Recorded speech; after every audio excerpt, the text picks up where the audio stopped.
Nate, how you doing? Doing quite good over here in New York. How are you? I'm doing good, also in New York. So That's, yeah, that's right. Wait, I forgot. Where in New York are you again? I'm like near Albany. That's right. That's right. You're Okay, out so you're up like toward 4 or 5 Ithaca, hours.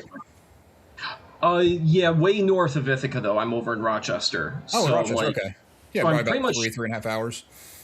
yeah, I'm like roughly 2 direct hours north of Oh, Ithaca over okay. here. Yep.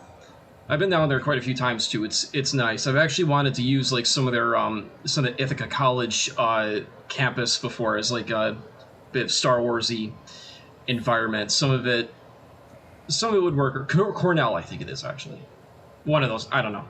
Right. Yeah, One of those one of old them has a very institutions. fantasy looking set of buildings. So, yeah. Yeah, we started talking. We almost jumped the gun because I had watched your. Well, I guess why don't you give like the quick lowdown on what Kyle the Outcast Katarn, what your channel is first? Because we started talking before and I was doing it all out of order. Sure, absolutely.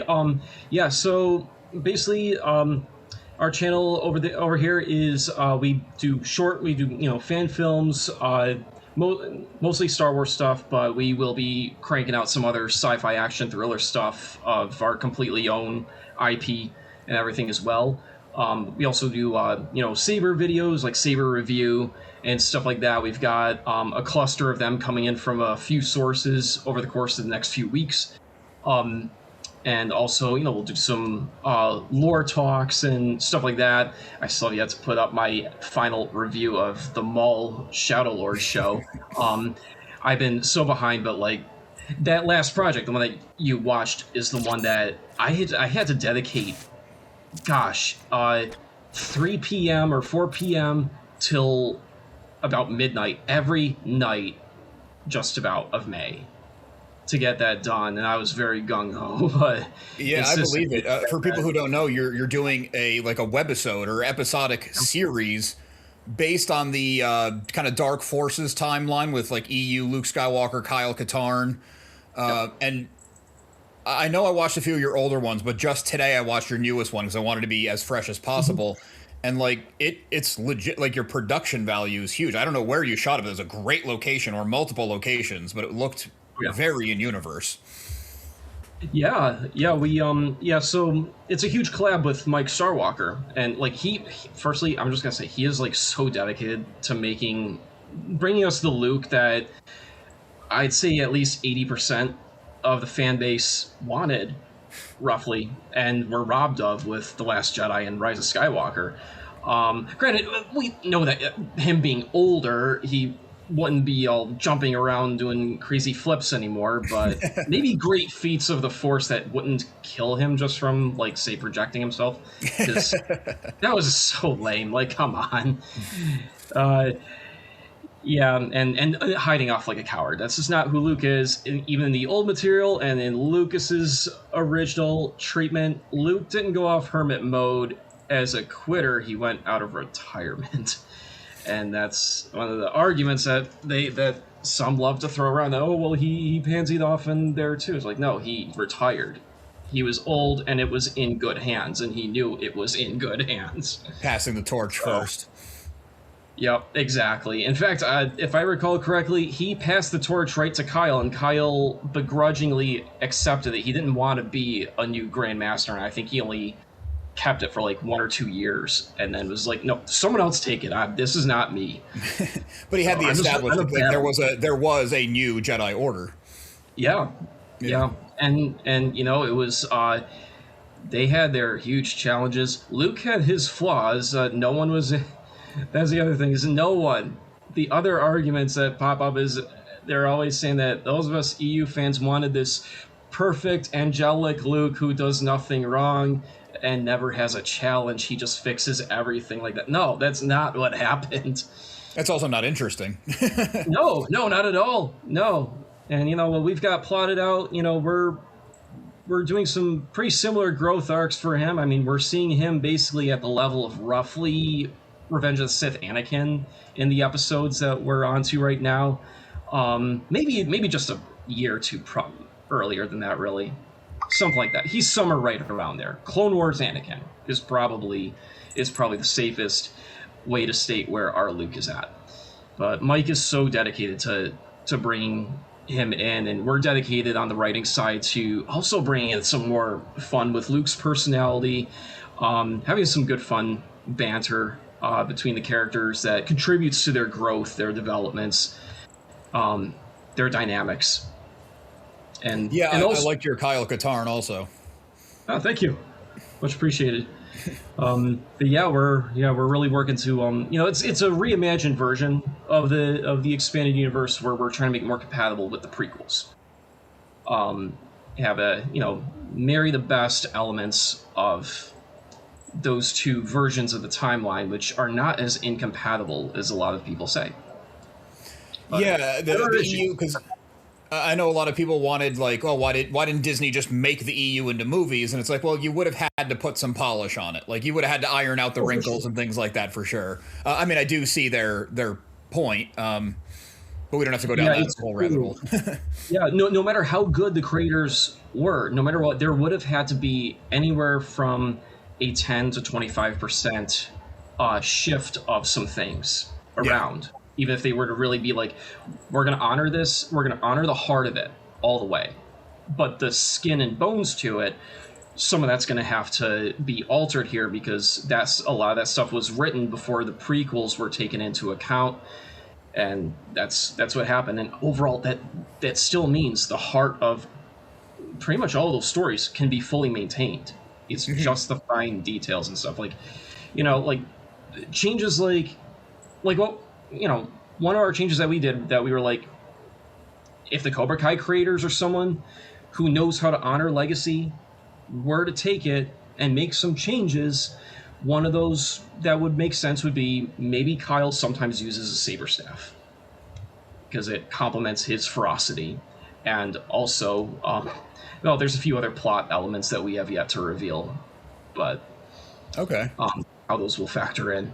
Yeah, and seeing something like that, I wasn't like, no, I played Dark Forces from 1995, and I just started Dark Forces 2 in 1997. Kyle Katarn does not have, like, okay, you got a saber staff. Like, it's not like you're breaking who Kyle Katarn is. Yeah, and let's be honest, Kyle with a saber staff would be a freaking nightmare to the clusters of Reborn. And he was already a nightmare to them with a single saber, but the staff just automatically adds a whole nother intimidation level and reach that terrifies those who are not experienced and seasoned against that. They'd be pissing themselves. It's funny you bring that up too, because I have been doing live streams of Dark Forces, and I just started Dark Forces 2 yesterday with Kyle Katarn. I remember liking Kyle Katarn when I was a kid and played those games, but I always lump, I mean, obviously I know when all the Star Wars movies came out, but just as like a general, I lump George Lucas's, not George Lucas's, and I never put it together that Kyle Katarn was 4 years before Darth Maul brings out a double-bladed lightsaber, right? It never, because That's since right. then it's been in every video game where you can hold a lightsaber. Yeah, and that's actually kind of a point that I've brought up to a few people. I mean, granted, I'd say it's roughly about 95, 97% of EU fans that have dropped comments, everything, who are like, you know what, I know he didn't use a saber staff in the original. I don't care. This was great. Yeah.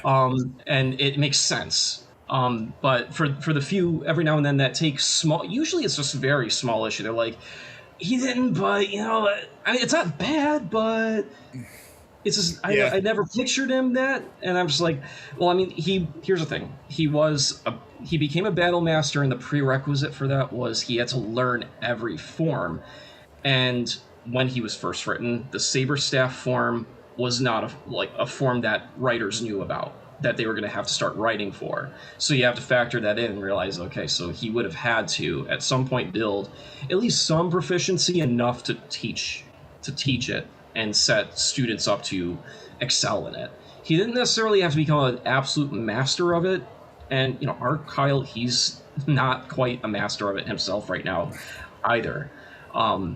I'm like, as an actor, as a stunt person, for this kind of thing, like, I myself am actually more proficient with a staff than what we even let on in that episode. But I'm trying to leave room to grow.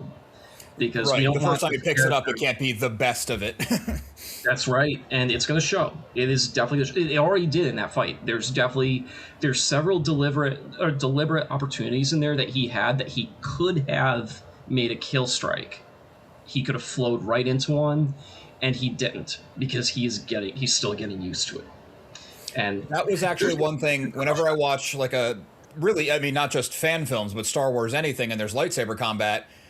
Are they attacking the blade or are they attacking the person? And you did a really good job, or your team, all of you did a really good job of like, especially the dark side characters are aiming for the body.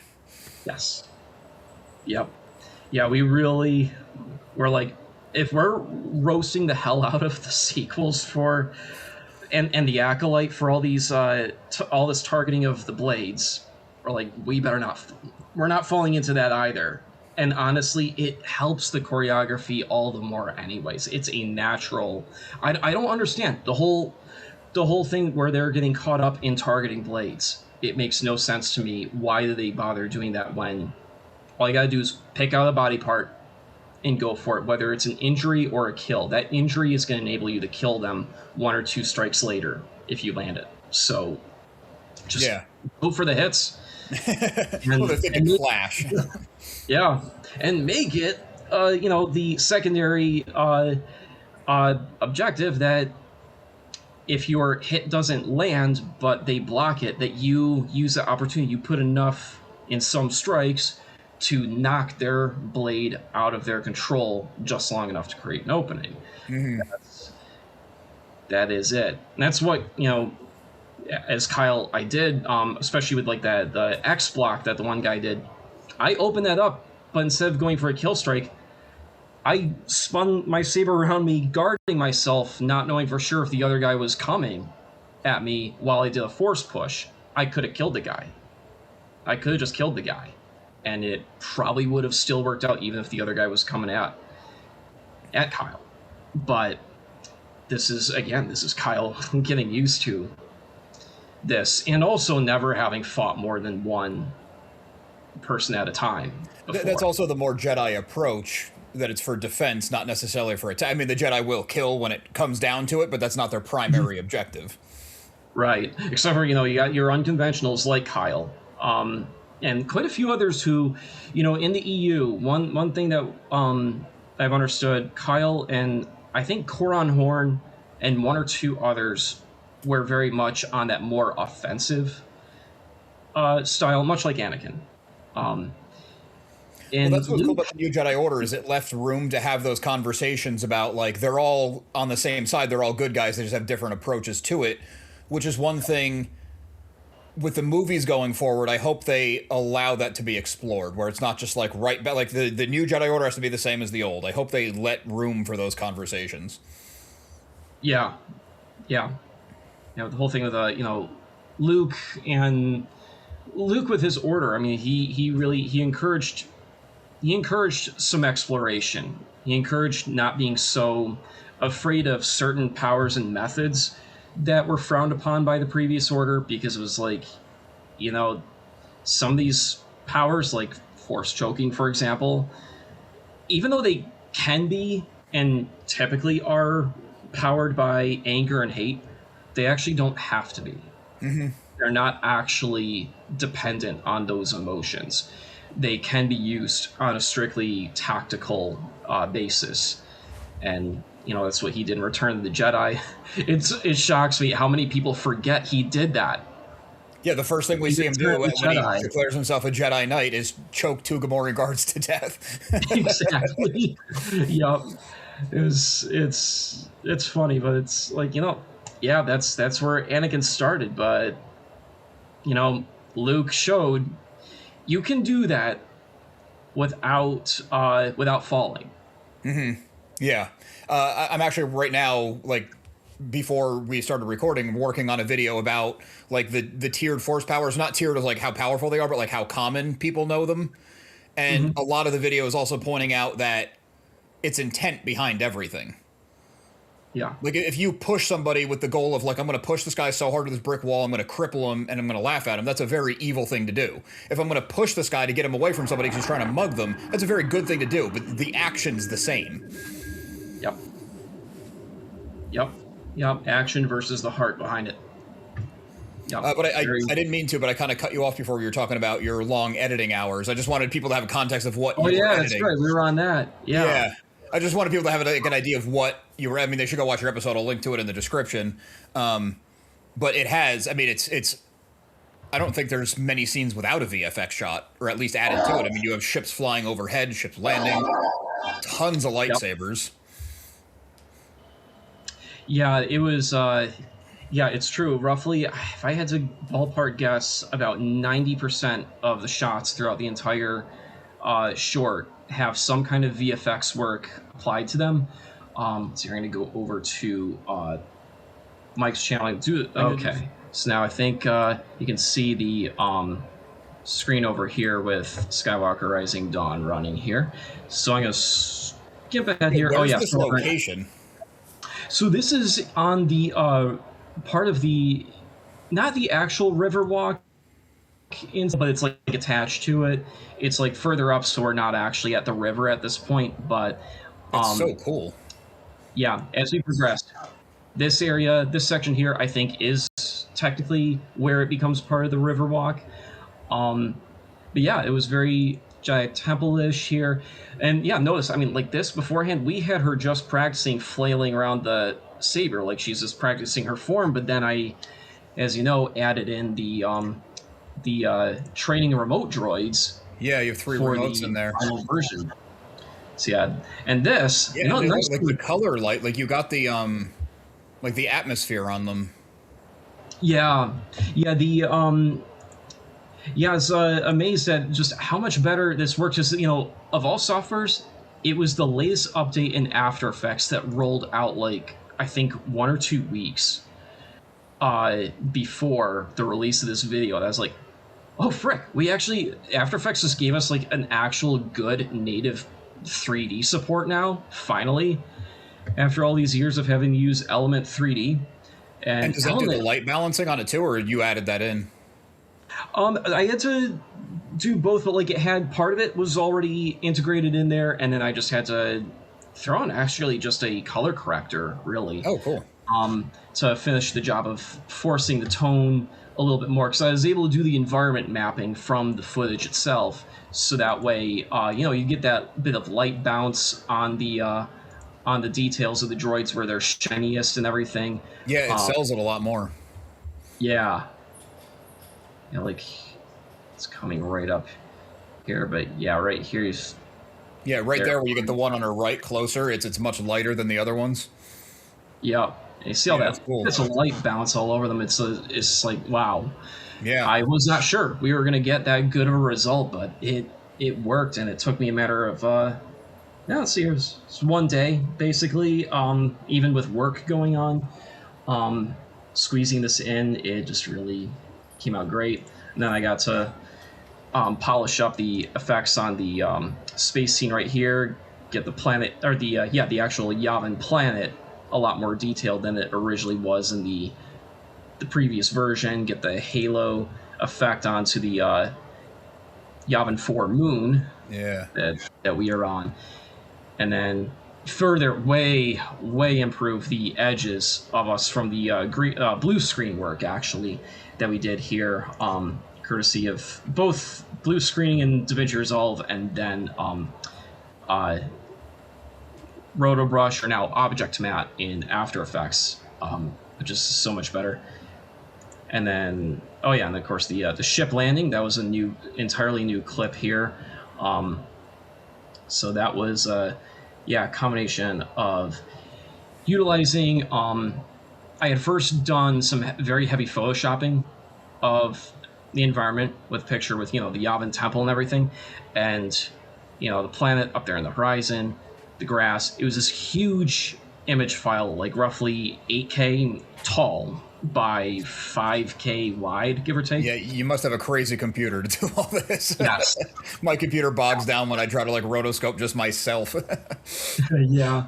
So this was basically what I had to do is so I did the ship in Unreal Engine against basically just a checkered platform base down below it for the sake of tracking points because I lost all options. A 3D environment that I tried to use wasn't working. It wasn't showing up in the renders or anything.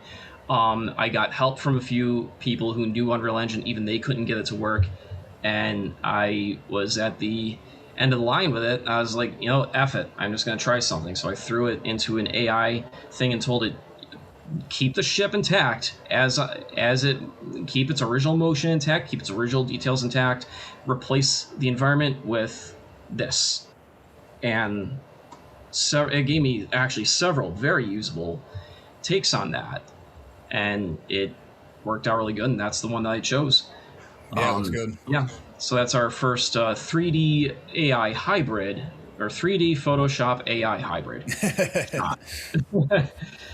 Yeah, try to keep from being one of those who's just going to go and use AI for frickin' everything. Because I mean, first of all, AI can't act for crap. Yeah. I mean, sure, it can probably do some surface level acting here and there. I don't like that. I don't think anybody likes that. No, but I think using it as a tool for what you did, I don't think anyone can really, or no one should be faulting you for that. Yeah, no. Oh, we've got a few complaints already. I'm sure. About stormtroopers, but there are some people. It's just like how we had the wave of people who are so anti-CGI, and here we are now with something that I like to basically say, it's with the way we're using it. We're trying to use it as it's CGI 2.0, and that's the level at which we choose to use it, and not as a replacement of people. Yeah, you didn't replace any of your actors or anything. Right. I mean, for certain alien characters that we cannot possibly get down through either CGI nor practical effects, we'll do the AI motion capture replace procedure, but it's like, well, the actor's performance actually still gets preserved, it just gets transferred to something. And yeah, which movies have been doing since the 90s, probably earlier. Right. Yeah, just the AI simply saves some steps and roughly $6,000 to $20,000 of overall. Yeah, so someone wants to throw you $30K to do it practical, you'll do it. That's right. Yep. Yep. As long as that also covers a few people who are already experts on it, so that way. Yeah, that's true. More like it 60K can really then. get done well. Yeah. Yeah, because I'd want real experts on there to really get it done beautifully. Yeah. So then, yeah, we had moving right along here. This was actually just back to Element 3D. These statues that worked out quite well here. I always wanted to help populate some of our shots with some stuff like Jedi statues to further sell that. Yeah, this is the newly renovated Masasi Temple campus here, and there's some new statues, some new structural additions, because it probably did take a few bombs during the war, and Leia, one mild spoiler I put in there is that basically a lot of this renovation is because Leia vouched for it, because the galaxy is indebted to Luke and the Jedi for taking out the first Death Star there and coming back, and not to mention all the other Jedi that managed to survive anywhere from a few to many years of the dark times. So they need a new place. Let's see here, can we move right along here? So yeah, going right into where the stormtroopers had to come in was, this is the big one right here. This is the big challenge that hit us so badly. We had a guy who was going to be bringing us bounty hunter or stormtrooper costumes, and himself and a few people. Apparently, something happened, and he had to back out right during my flight to Texas. So it's like I found out when I got there back in 2023, that, yeah, we no longer had good costumes for these guys that are supposed to be shooting and keeping the Jedi Padawans and that one knight there very well occupied. Um, yeah, we did have a practical R2 unit though. We had the R2 of San Antonio there. That's cool. The guy with him did such a wonderful job of remote controlling him, and was just so kind and gracious with bringing him in the first place. It was so fantastic to have him there. But yeah, and then we get into the other thing about the practical, or well, no, just visual effects. How the hell does one do all these freaking lightsabers in screen, especially when they get really tiny on screen? Because like right now, you can see some of them look like the plastic tubes that they are. Especially these ones way in the back here. I had to, I came up with a whole new method a year and a half ago when we were rushing to get the short version of this done for the Sabercomp. And I had discovered a new method, or rather forged a new method, and it made the lightsaber visual effects procedure vastly quicker than it's ever been before. And so now we've got these very bright, glowing, contrasty blades that just really pop.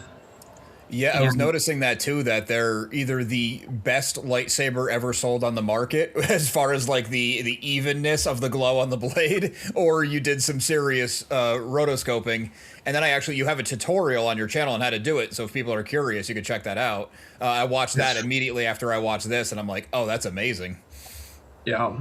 And then we have another one coming that shows kind of the prerequisite step that we strongly recommend people start taking moving forward with their sabers to make the new effect approach work much better. Because one thing it is dependent upon is making sure the blades already pop in the first place from their environment. They don't have to be all realistic lightsaber energy blade looking right away, because most of the time they're not going to be. Cinema cameras, their high dynamic range tends to preserve all that plastic detail on the blades.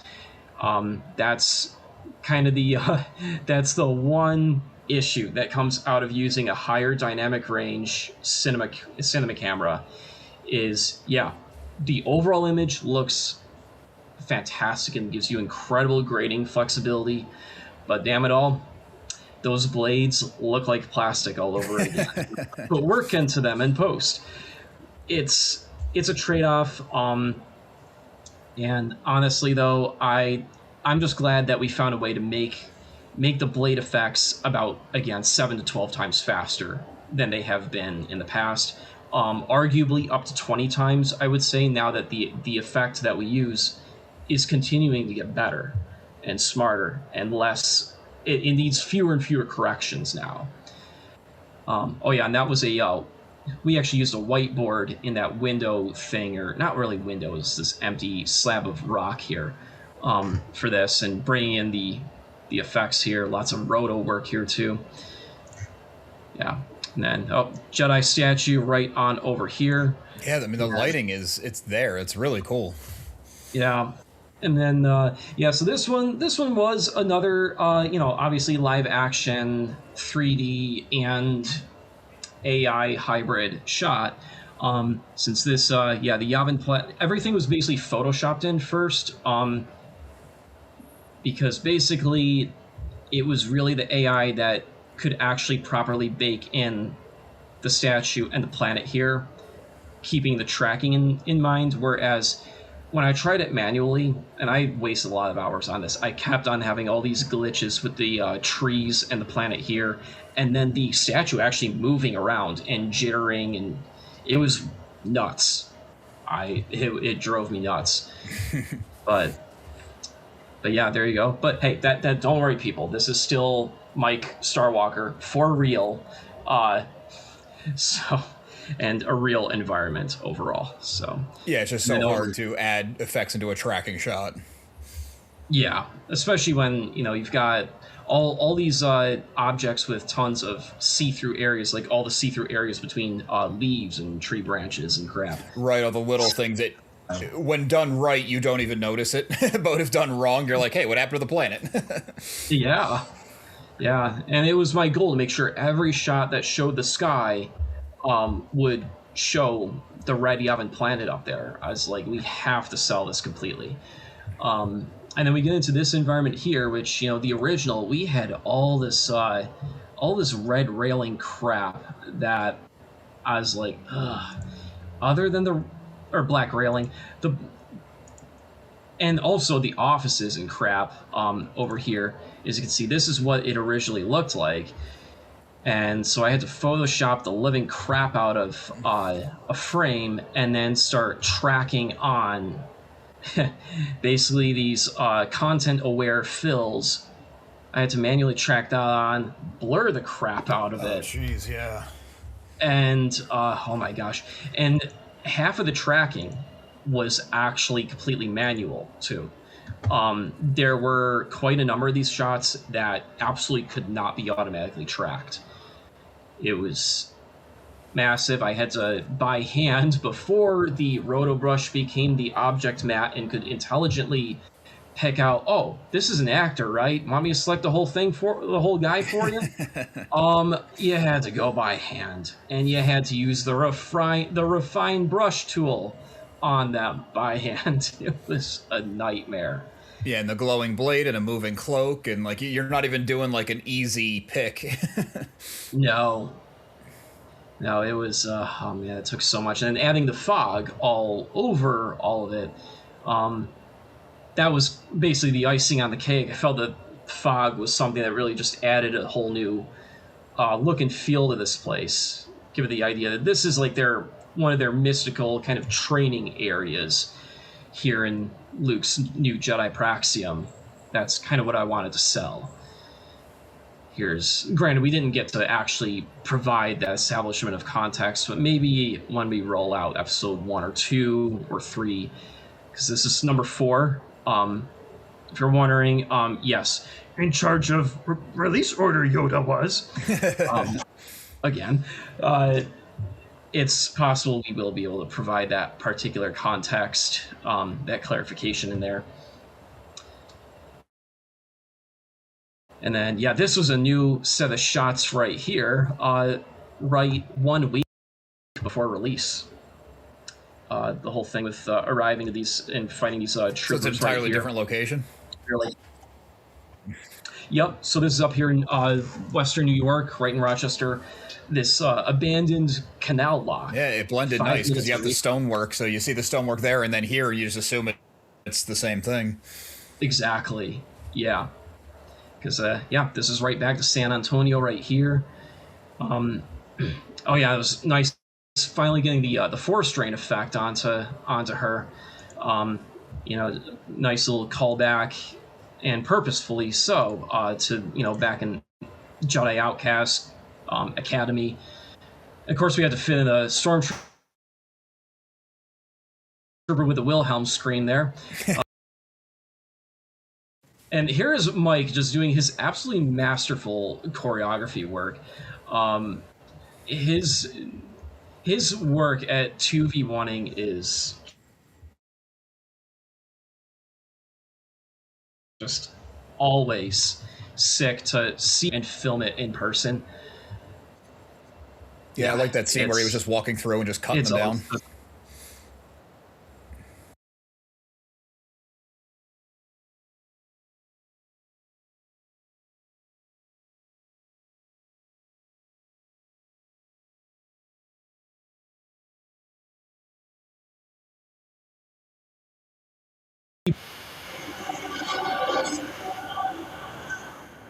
Yeah, it's such a cool scene. It looks really, really well done. Yeah.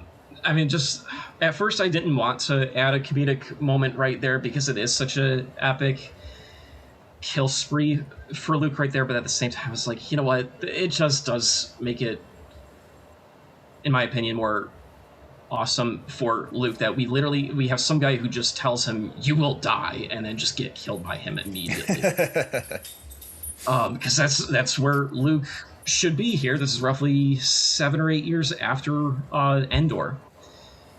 So he's been at it. Let's see here. Move forward. Yeah, there wasn't a ton of new stuff there. Just some little saber refinements here and there on some things. The fight, the conclusion of the fight between Luke and this head Dark Jedi warrior. For both the Skywalker and the Kyle Katarn Rising Dawn versions before this, I had never gotten the chance to get around to refining and clarifying that, yes, this final thing that Luke and this guy do results in killing this guy, with Luke just shattering him into molecules. Everyone was always joking, and it was honestly pretty hilarious. Mike went and made, I don't know if you saw the parody for it, he made this one called Skywalker Breaking Wind, where a lot of the dialogue has been replaced with really funny lines. And he played right off of people saying, "Oh, look, forced chest bump, huh? What the hell's up with that?" He played right off of that. Great. It was good. Yeah. Yeah, we got some more Mara Jade action there, and then towards the end there.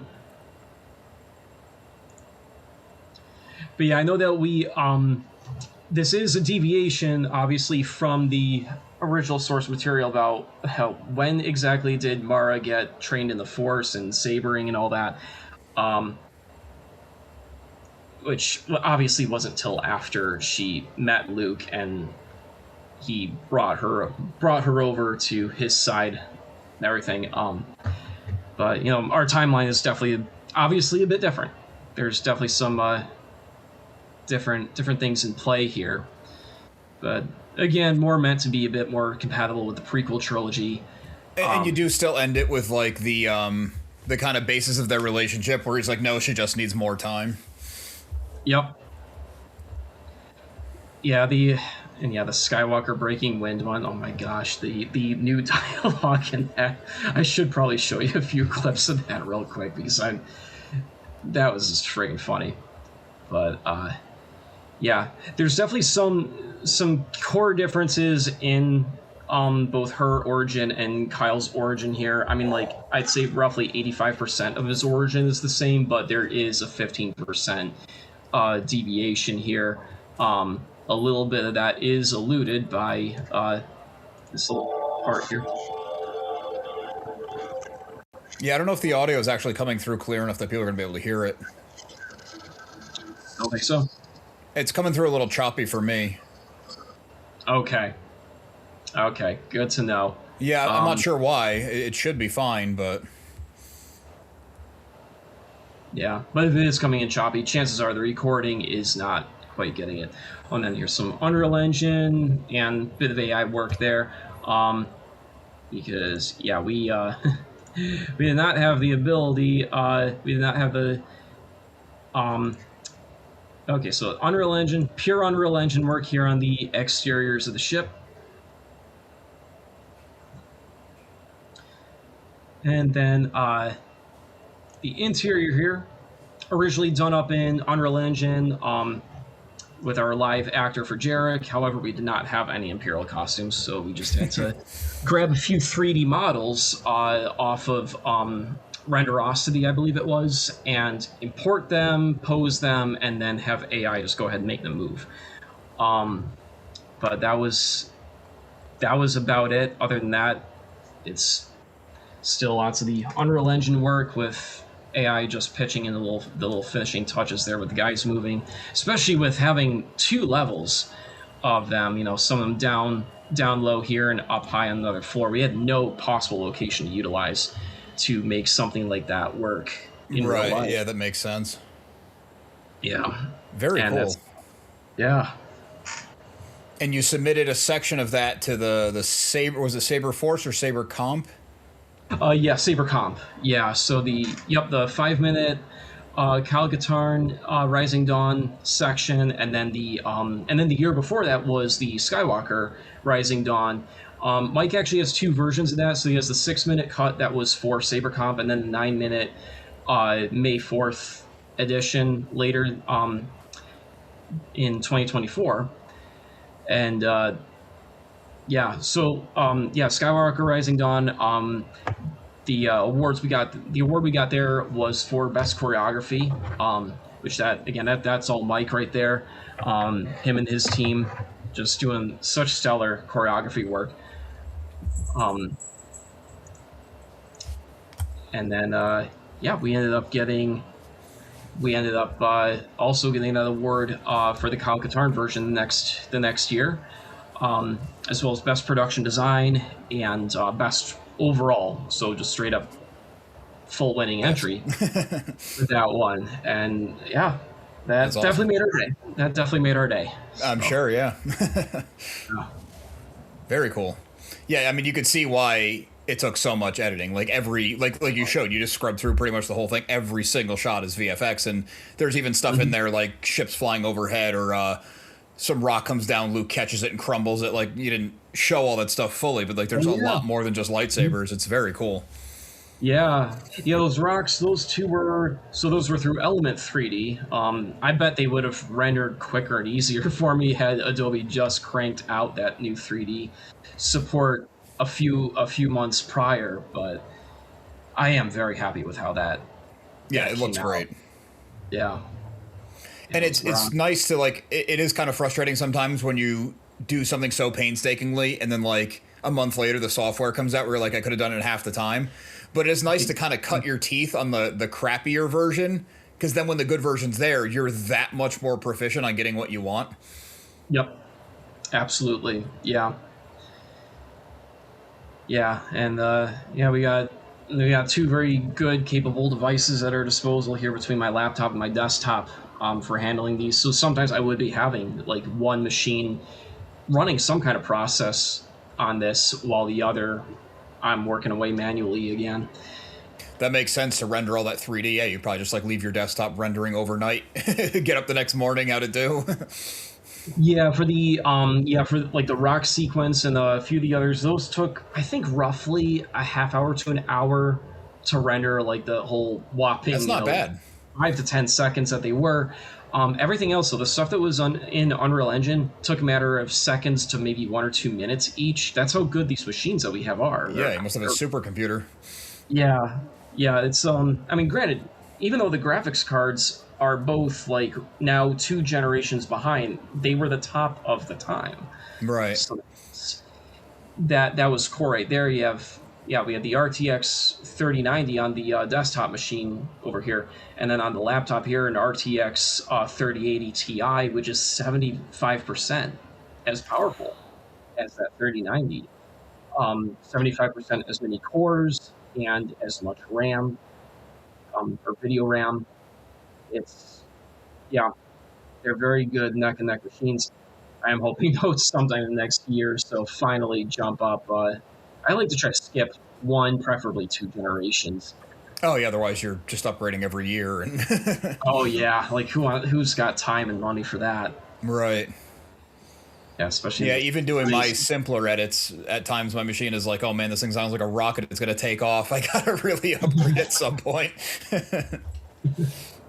I gotta say, that's a really sick setup you got right there. Oh, thanks. Your figures and everything, that is really, really nicely arranged. I love that you've lit it up all cool and stuff. And yeah, try not to make it dizzy. This is the opposite wall. Oh, that is sick. And then I got those. Nice. Some more down there. Yeah, thank you. Very cool. I work from home, so I wanted my office to be a room that I didn't mind spending 10, 12 hours a day in between work and then working on videos. Of course. Yeah, the setting that ambiance, it's kind of key. Yeah, it makes it a lot more pleasant to be in here, and I just a month ago upgraded to a standing desk, which has been huge. Like, obviously sitting right now, but, you know, when you're sitting all day, it gets to be old, so it's nice to be able to get up and way more productive. Yeah. The other thing you wanted to get into, and I think it's the video you found my channel with, was balance in the Force. The whole concept of balance in the Force, which when I started this channel, I never thought would be a confusing topic. Yeah, it's wild. It is as wild how so many have forgotten what the original balance concept was. In George Lucas's vision in the initial establishment, and it's like, guys, just rewatch the original trilogy. You'll get an idea. Yoda it's not says as it all. directly, yeah, it's not as directly stated, but it is there. And then the Yeah. prequel trilogy does further clarify it while also creating the confusion of, well, wait a minute.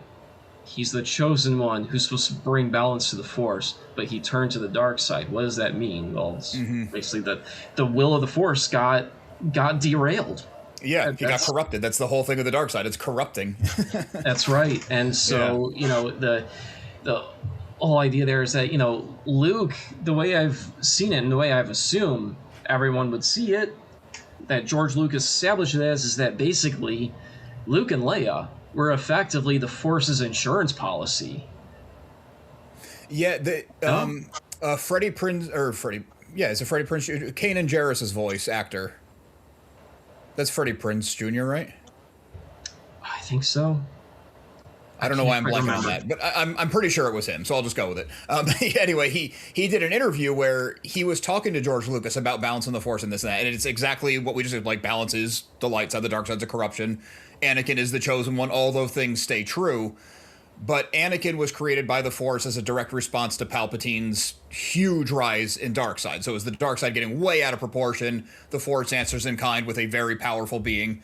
And like you said, Anakin does end up fulfilling the prophecy. But let's say he never came back to the light. The Force gives another option. Yep. That's an Empire Strikes Back when Luke is leaving to help his friends and Obi-Wan says that boys are last open. Yoda says, no, there is another. George Lucas always intended on that being late. Like, it's all there from 1980. Right. So, yep. Yeah, the Force really, as its insurance policy, is set two offspring there with basically Anakin's potential, or at least most of it. Close, and, not quite as powerful, but... Yeah, I mean, from what I've understood was because Luke was the one who really pursued it the most, the Force eventually gifted him the rest of that potential, in all essence, for a lack of better terms, for it. From what I heard, what I remember hearing George Lucas say was Luke became completely everything that Anakin was intended to be, and so that would basically mean that he did actually reach exactly the same potential at some I could see that, because also Utilized. once Anakin loses limbs and burns and becomes evil, he never hits his own full potential. So you could see Luke surpassing what Anakin ended up being, not what Anakin could have been. Right. Yeah, I wouldn't say he ever surpassed what Anakin could have. He just met what he could have. Yeah. Basically what... Yeah, I don't go too hard in, like, super... power rankings like Dragon Ball Z, where, like, Luke's 900, Anakin's at that. Like, I don't go too hard on, like, trying to define it like that, but it's hard to talk about without putting it in terms like that. Yeah. And, the other thing that is, driven me a bit nuts about with the fan base is, like, and granted, I had a nice little discourse with someone, like, last week on Facebook. It was pretty constructive overall. I think I got him to calm down a little bit and actually open his eyes a little bit. And that doesn't happen online very often. No. Most people are so gung-ho, it's my way or the highway. Yeah. You're a moron if you don't agree with me or whatever. But this was a fellow hardcore EU fan who was like, no, the Chosen One concept is so stupid. And everything is like, oh, well, why? And, we went into this whole discourse, and eventually you kind of realized, actually, that I guess it actually is naturally complementary after all. It not 100% on board, but, like, it's starting to make more sense now. Yeah, I could see someone... Because, like, with that Balance in the Force video, or that I did a follow-up on, Anakin always was the chosen one. It's him across the board. He completes it. Like, it's all been said flat out. And people tell me, like, you're wrong. And I'm like, well, no, I'm not wrong. George Lucas said it. Here's proof. And it's like, well, he's wrong. It's like, it's literally impossible in this case. You cannot like it, but what George Lucas said about Anakin is, that's it. It's fact. Yeah.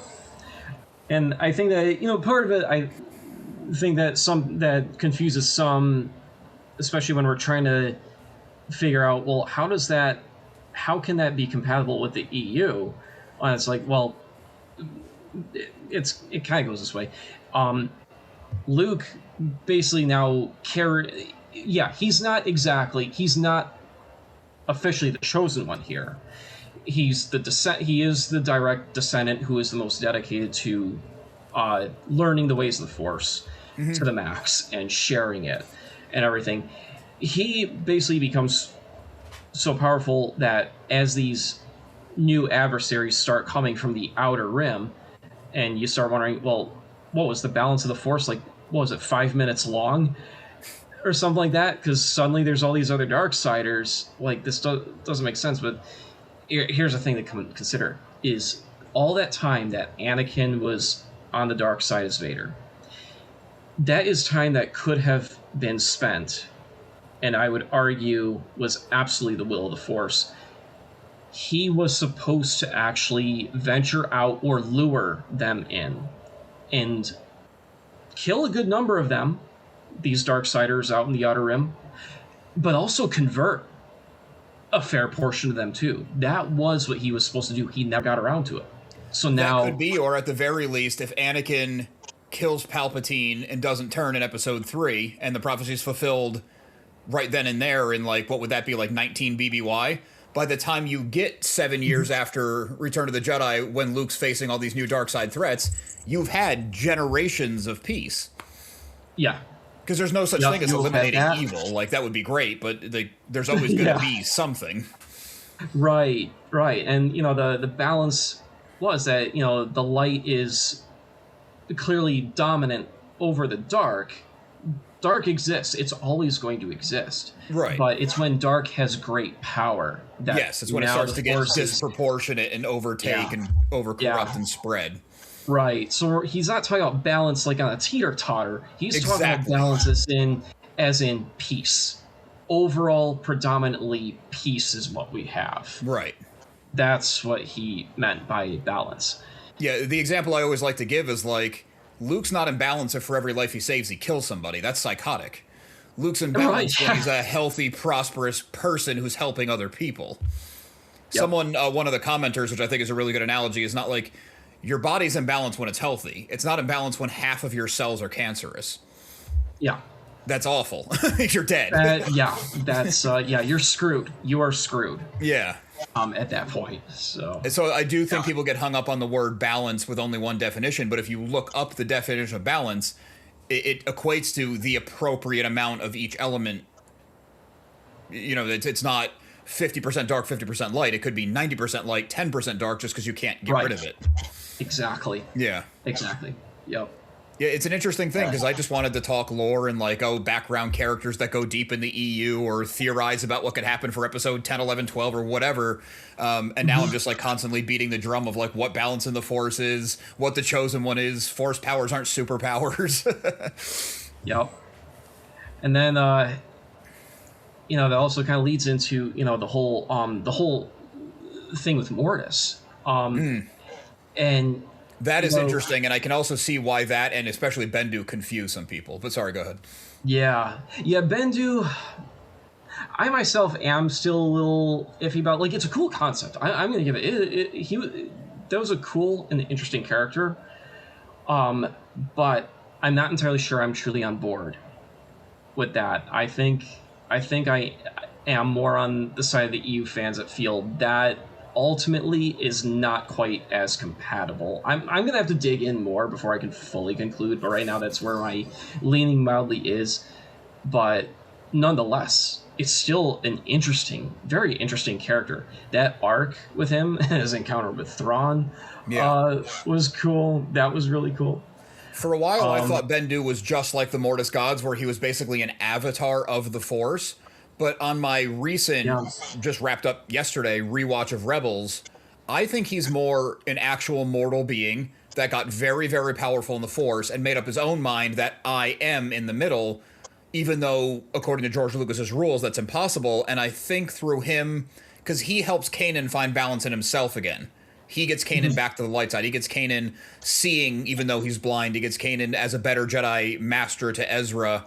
And then in the end, Kanan kind of tells him, like, you can try to stay neutral in this stuff, but it's bigger than you, and you just can't. Eventually, you have to pick a side.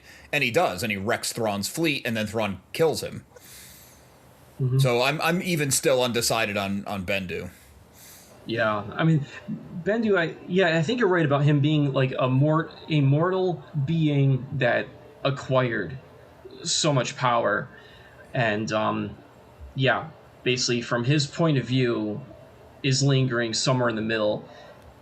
And then with George Lucas saying that's actually not possible, I'd say I think this guy thinks he's tearing in the middle, but really, being honest, he is, at least heart-wise, more in the light.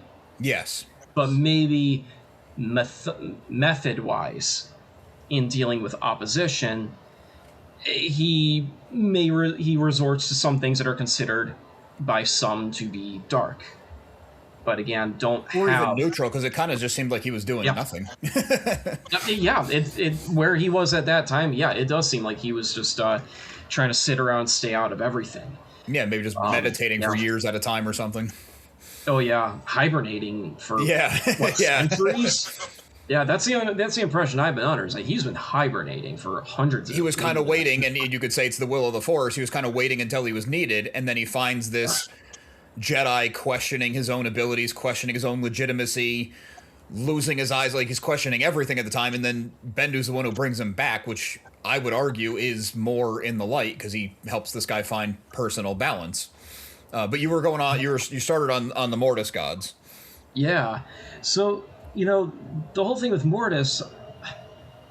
Here's the interesting thing: is that we know that Dave Filoni has basically been part of trying to redefine balance of the Force, or at least that's what it seems. The evidence is very high that what he's tried to redefine balance of the Force is that common thing that so many people think it is. That's like equal light, equal dark, But I don't know. I think he's trying to get across George Lucas's original intention, just in different ways. You think so? I think so. I mean, it is possible, because what I'm about to share does play into that possibility there. But I've been on more the assumption that it was by accident, that it's this way. But no, he might be smarter about that than I've been giving him credit for. And if he really goes all out to further clarify that this was actually intentional to begin with, I'm going to be more than happy to say I'm glad I've been proven wrong.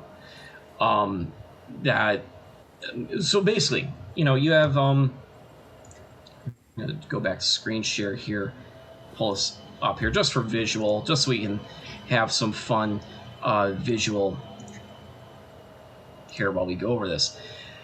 But this whole idea of equal light, equal dark, that's what the Mortis father was trying to sustain. Well, the father's trying to keep his kids... I'm sorry, I'll let you finish and then I'll... Mm-hmm. Yeah, so the father basically has been treating them as, like, whenever they have a problem, they are both equally guilty, no matter what. Even though it's very abundantly clear the son started it. Not to sound like that. Not to sound like some middle school kid who just watched his friend fight the class bully there. But the fact is the son was always the aggressor, causing problems. And when he and daughter would get locked up into a fight like they are here, what does the father do when he intervenes? He doesn't pull back the one who is causing the problem and the one who's actually trying to bring things to a close. He strikes both of them equally, and it doesn't register to him that the daughter was just standing up as she should, as anyone should. And oh, here he comes. I guess we actually are going to see it before this video gets thrown away, or gets stopped. There we go. But yeah, so that was always happening. he was always going ahead and keeping them equal. And that's what ultimately led to the whole tragic outcome of the whole thing. He didn't accept the fact that really, in reality, he needed to straight up imprison the brother, or the son, to something, in some way, more than just the Mortis, the overall Mortis realm that they were in. There needed to be basically a cell in there. Like, sorry, but not sorry, bro.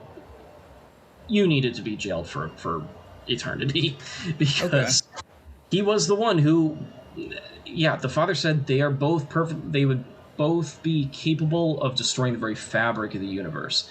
The thing is, though, is that there's capability and then there's choice with that capability.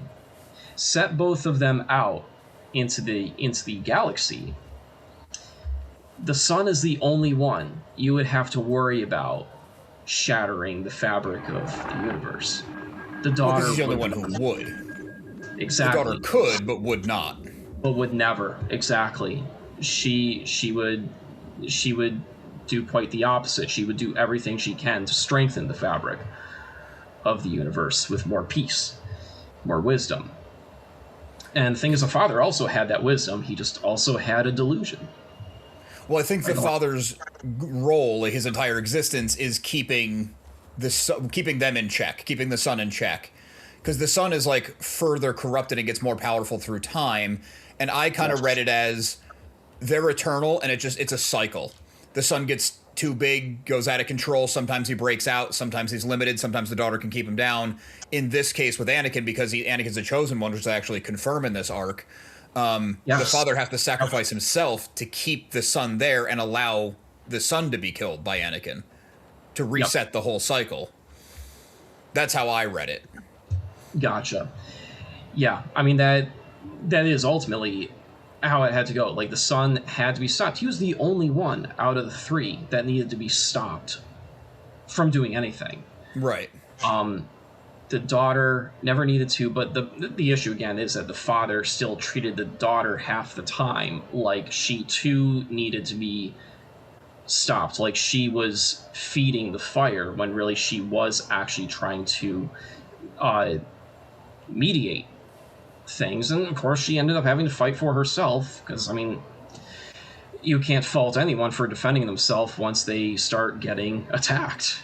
Right, and that is also a thing with the Jedi, is like, yeah, the Jedi will kill, but they're not sneaking into your room at night slitting your throat. They're right. They'll kill to defend life.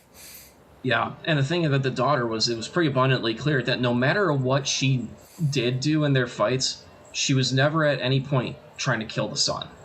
Right, just she was only ever trying to subdue him, if anything. Right. Yeah, and I think that, and sorry. She loved him. She loved him too much, and she was too selfless to ever, even if it was necessary to kill him, the only exception she could do was showing Obi-Wan and giving him access to the Mortis blade, because she could never bring herself to do it. Right. That makes sense.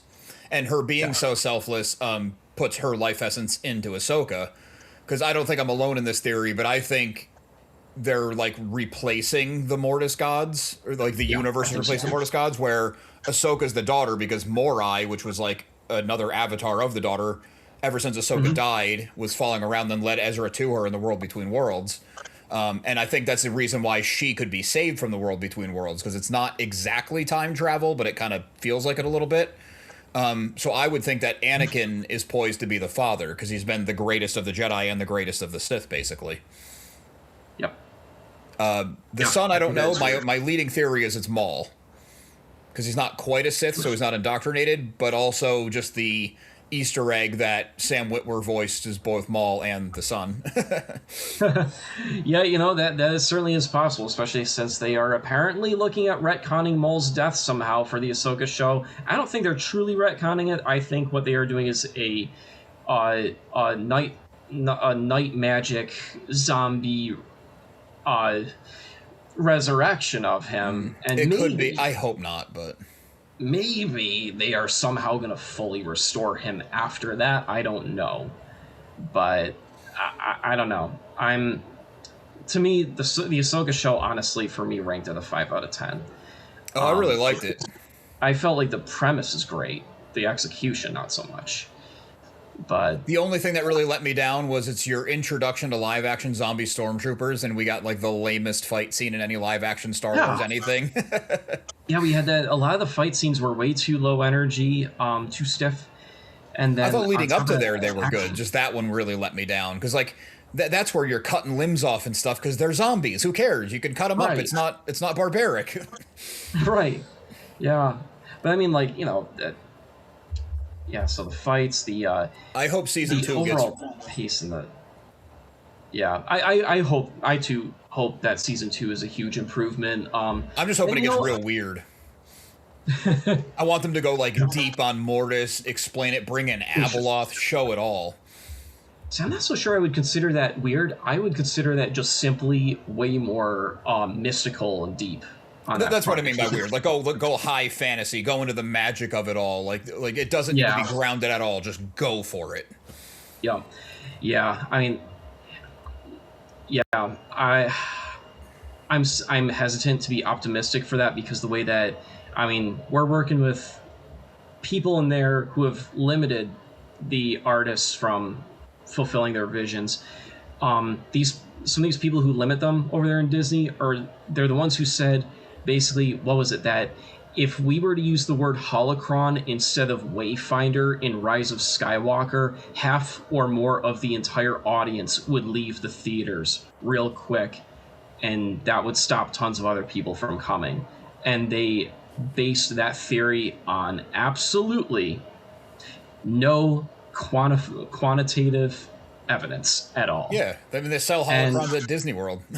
Yeah, it's like, since when does any kind of deep lore thing scare even casual viewers away? If anything, the casual viewers have shown they are ready for some more stuff, because otherwise it's all just going to be too redundant in tone and in depth.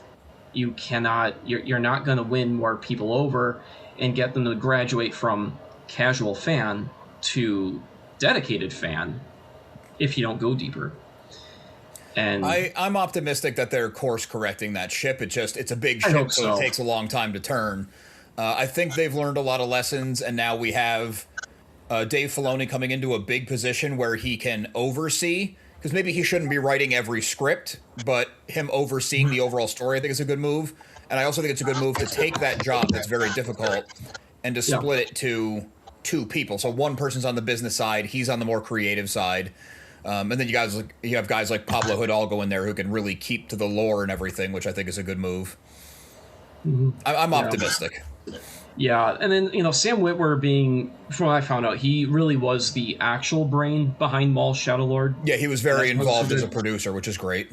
Right, and then so, like, from what I understood, he fed Filoni the overall vision, the ideas. Filoni wrote the script from that, and I'm like, if that's where Filoni's strength is, good. So, capitalize on that. Start working this kind of dynamic off. I think he only wrote the first 1 or 2 and then passed it off to the team that did the Bad Batch, which I thought was phenomenal. Oh, okay.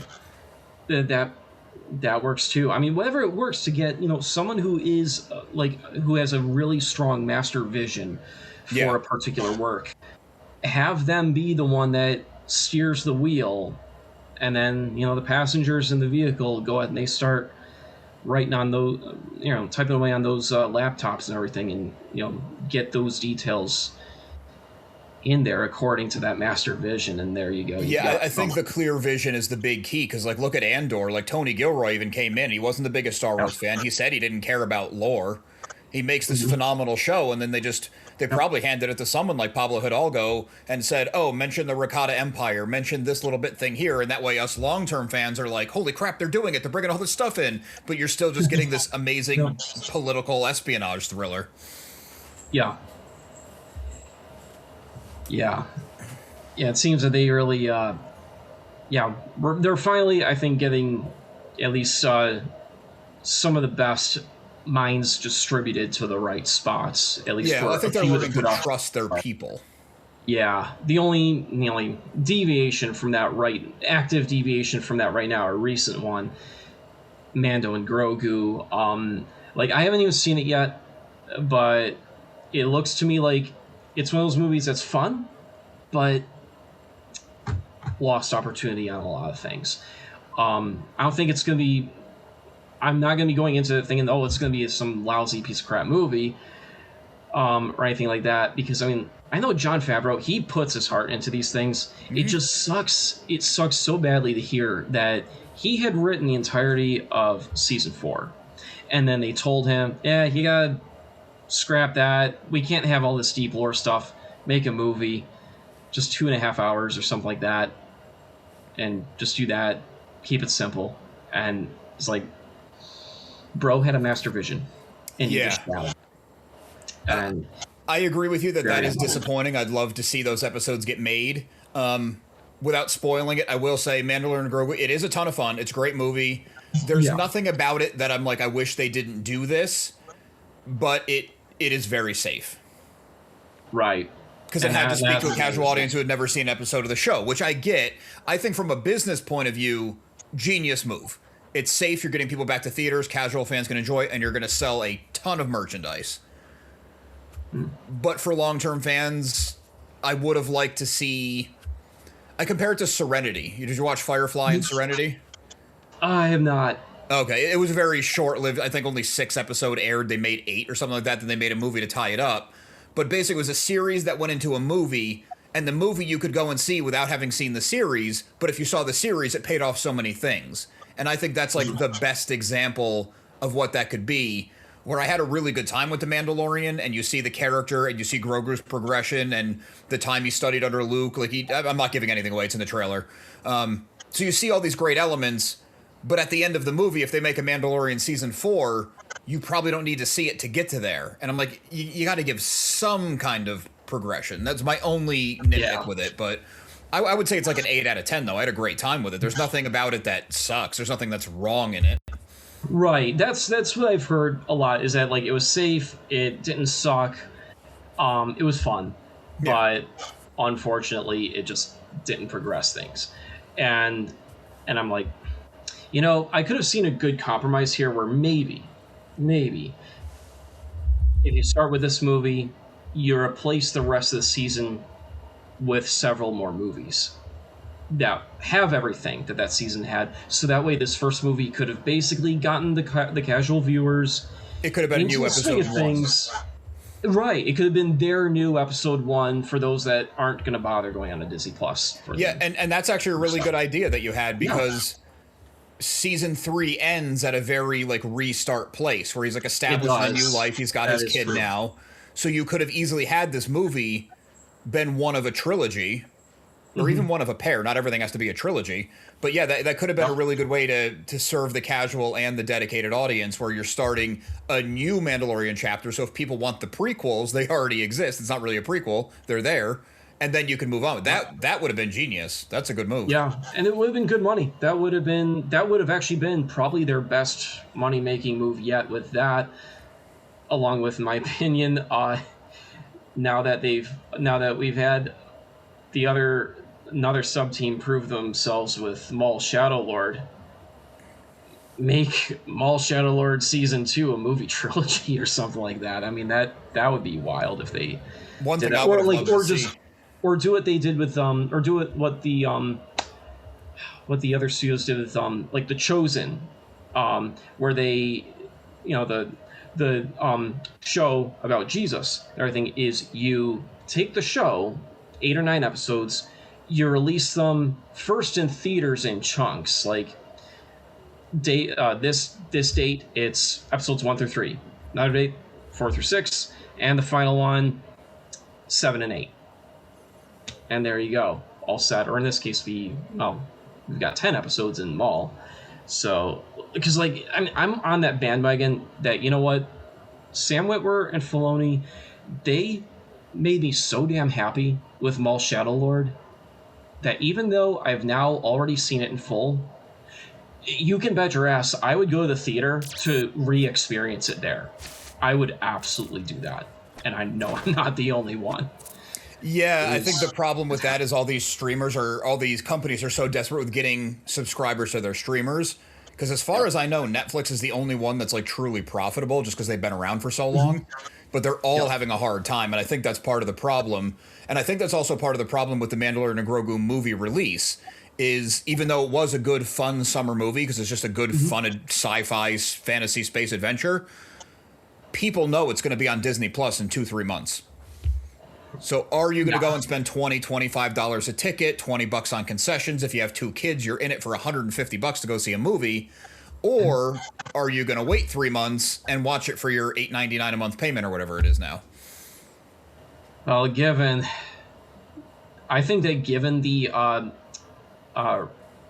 rabid addiction that so many have expressed having to something like Maul Shadow Lord, this is something that most would actually forego waiting 3 months and be like, no, I'll pay. I will pay to see it and not have it spoiled to me because... Oh, for the big fans, absolutely, yeah. But I don't know about the casual fans is what I'm saying. Yeah, I'd say I would say maybe it would get maybe half of them, which would actually be a huge boost. That would be a massive boost. That would be enough because the thing is that Maul was of that gritty nature that so many people want. Both casual and dedicated fans. Both there's massive subsections of both groups that are so big on that they'd be like, you know what, I'll take a chance on it. Yeah. Would you worry though that it's animated? Because even Star Wars fans kind of put the animation as like second tier entertainment. True. That is the one. But I guess at the same time, I can argue against myself where kids who might not be big Star Wars fans might see a new summer animated movie and be like, I gotta see that. He looks awesome. And it's Maul. Yeah. And, so our generation is millennials and Gen Z. We are actually, the new primary movie-going generations that have way less of an opposition to animation than, say, Gen X. That's a fair boomers. Point. So the move towards that being more profitable, it's definitely on the rise, like to a huge level. We are also now the generations going to the theme parks more. Most of us can't afford it right now because of the economy sucks, and Disney, in their infinite wisdom, as I remember in 2024, this was funny. Was it Bob Iger? I think it was Bob Iger who said this on the news. Yeah, we've come to realize that the prices have been a big problem for people, so we're gonna have to bring those prices down. And then 2 weeks later, what did they do? They cranked the prices per ticket up $25 more. Yeah. And then they actually stated, we don't understand why the numbers suddenly dropped even more. And I'm like, this is a joke, right? Like, I hope this is sarcasm here. Yeah, I do really like Galaxy's Edge. I've been lucky enough to go a couple times, but I don't have kids or anything, so I can totally understand, like, a Star Wars fan. Like, if it was me and my wife and we had 2 kids, my wife, she has fun when we go. It's good enough. She'll watch Star Wars with me because it's light, it's easy to digest. Like, she has no interest in Andor because it's too serious. She's like, it's not why I'm watching Star Wars. But if we had 2 kids, I could be like, we could almost go to Europe for what it costs to bring 2 kids to Disney World. Yeah. Yeah, it's... So I do get it. Yeah. I do hope to go again. So I haven't been there in years, but, last time I went, it was 2021, and I was in my Obi-Wan costume there. I wasn't sure if I was going to be allowed in. Granted, though, it was one of theirs. It was one of the ones that you can buy at it. Well, I think at first when they opened, they weren't letting costumes because they didn't want kids to be confused with if you worked there or not, but they've way slackened on that. Every time I've gone, there's people walk around full costume. They have, and I can totally respect that. I just feel like, they should have just always had, like, some kind of a system where it's like, okay, well, if you're going to do this, then you can't wear something that looks like one of our tags or something that they're wearing, or you have to wear a tag thing that our guys will not be wearing. Something like that, so that way... Or, like, from 7 to 9 p.m., it's costume, come in and... Something like... Yeah. Yeah, maybe something like that. But, yeah, it was such fun, though. I had a slew of people who were mistaking me for Ewan McGregor until they got within 15 feet of me. And then they were like, Can I get a picture? oh, shoot, you're not actually Ewan McGregor, are you? And I'm like, no, I'm not. Sorry about that. But it was so funny. And then the funniest part was we had there were these two kids behind me on the line to Smuggler's Run. They were 11 and 12, brother and sister. They were fighting. They just, their parents couldn't get them to shut up and everything. So I couldn't help it. I pulled up the Anakin in your phone contacts picture that someone put up on the internet years ago. So I pulled up on my phone and I turn around and I'm like, I have Anakin on speed dial, right? These kids, they don't lose a second. They're both like, and then their mom is like, yeah, you'll do better. Shut up, or you did. Why don't you call him anyway? I had enough of these two. And their dad is just there cracking up. He can't say a thing. It was hilarious. That's cool. Yeah, I do like going and seeing kids just like experience, because a lot of people, I mean, the sequel trilogy wasn't what I wanted it to be necessarily, and a lot of people crap on it. But when you go and see kids there like super pumped to take a picture with Rey or Kylo Ren, it's like, that's cool. Like, let them have it. Yeah. I'm just glad that they are, in fact, they've moved half of the park over now to original trilogy, and I think it's only a matter of another year or two before they're like, okay, the other half is now going to be prequel in Clone Wars poster signs. Right. Then every 6 months it could be prequel era, High Republic era, sequel era, original trilogy. Like, you could change this out all the time, and it's just a matter of having a few extra sets of Stormtrooper armor in the back. It's not going to cost you that much. You could do that. Yeah, could absolutely do something like that. And then, for the things that have to stay, whatever, like some of the rides. Yeah, like Rise of the Resistance is always going to be Rise of the Resistance. Fine, great. It's a fun ride. Let it be. Right.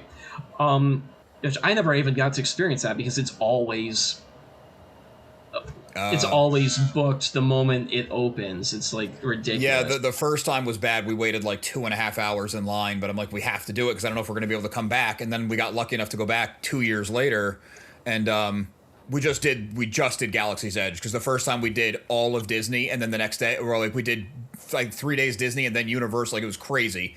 And by the end of it, my wife was like, this sucks. I do not want to see another theme park. Yeah. So we went back. I'm like, okay, we'll just do Galaxy's Edge just so I can scratch that itch. We got there 10 minutes before opening.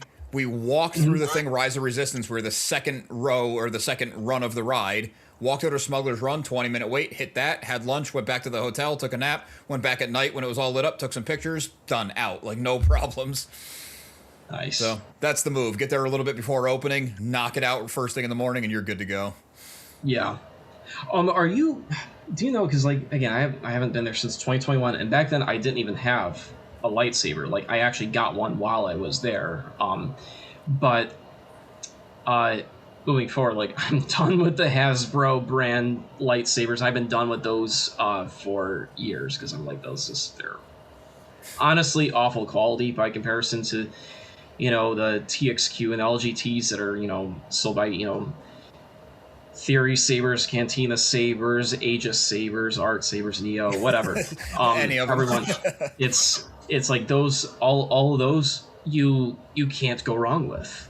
And now granted, when you're getting into character sabers, obviously Disney does force them to put some kind of a premium onto those, but that's fine. Who cares? It's understandable. You're still getting a super high quality, combatable saber out of it. But when it comes to sabers, can you actually walk in with your own saber? Do you know? I think you can, because you should check before you go and fly it down and all that stuff. But just based on my experience being there, people were definitely holding sabers that I'm 99% sure were not bought at Doc Ondar's or the saber building thing.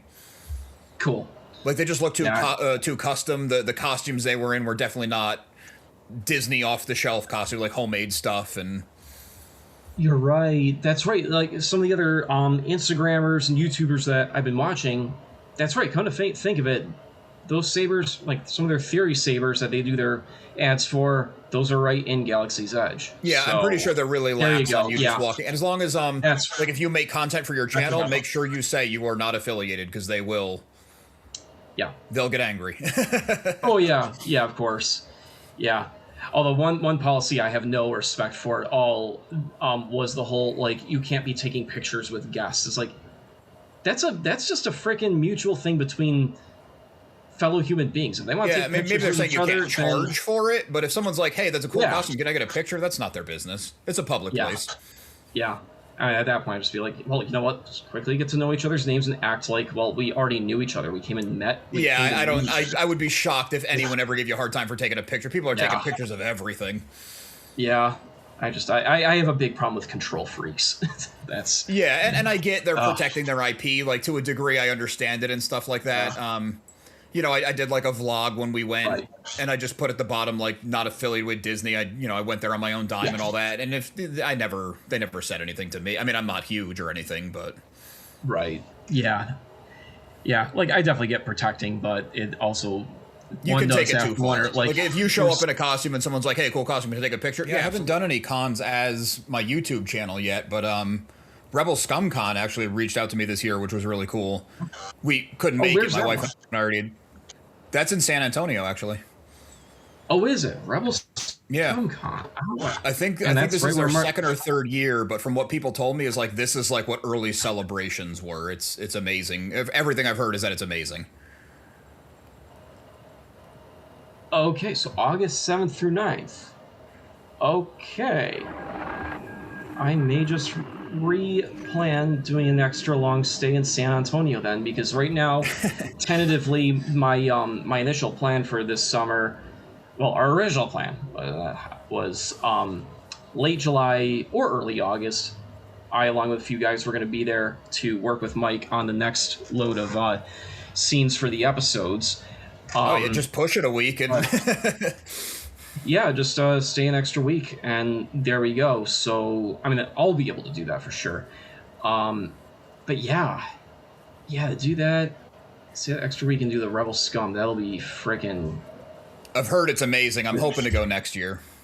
I'm really glad you brought this to my attention.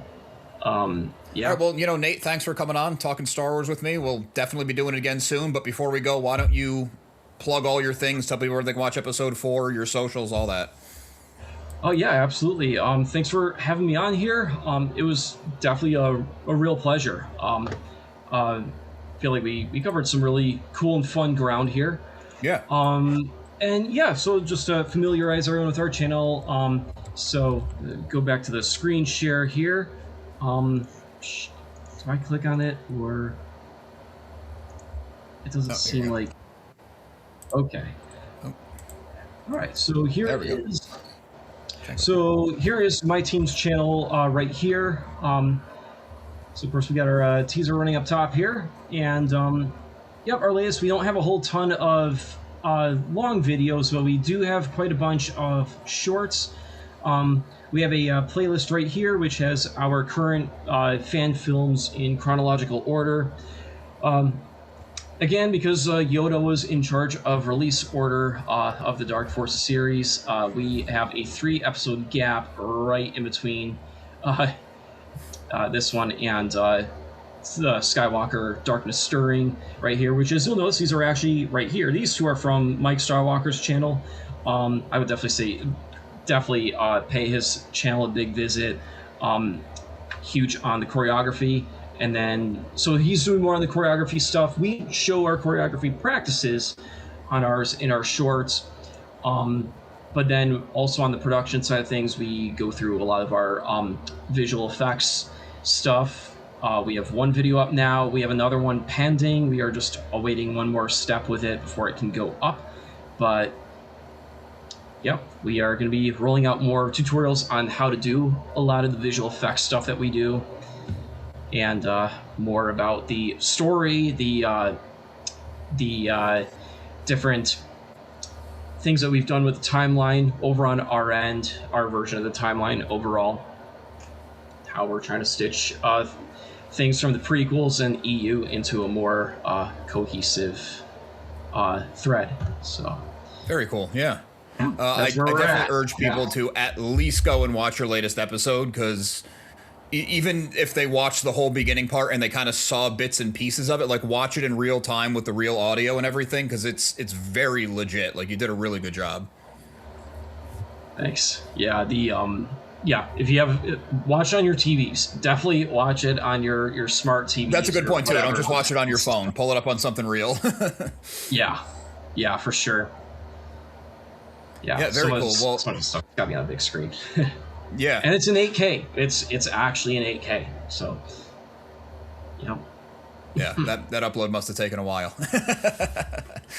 Actually, I went and just leached off of my parents' super fast network over at their place. So it actually took like 5 minutes, and it was good. That's amazing. But yeah, my internet is garbage here at my apartment. Yeah. All right, well, Nate, thanks again, and I'm looking forward to doing it again. Yeah, for sure. For sure. This is great. Yeah. All right, Adam, you take good care, and may the Force be with you, and may the Force be with all of you out there who have watched this video. Take care. Awesome, yeah.